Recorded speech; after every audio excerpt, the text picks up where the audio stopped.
এই পয়গম্বর সুলাইমান আলাইহিস সালাম তার সিংহাসনের ভিতরে জিনেরা ছিলেন, অন্যান্য প্রাণীরা ছিলেন, সংসদ সদস্য হিসাবে সবাই থাকতে পারতেন।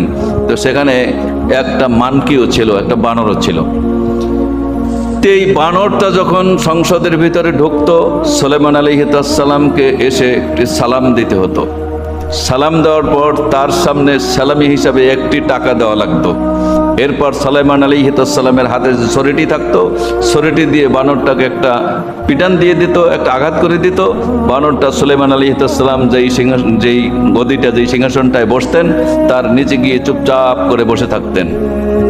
কিছুদিন পরে সংসদের ভিতরে অন্যান্য সদস্য যারা ছিল, সংসদ সদস্য, তাদের ভিতরে কানাঘুষা শুরু হয়ে গেল যে পয়গম্বর সুলাইমান আলাইহিস সালামের সবই ঠিক আছে, কিন্তু এই মানকিটার সাথে যা করা হচ্ছে, এই বানরটির সাথে যা করা হচ্ছে, এটা একটু জুলুম হচ্ছে।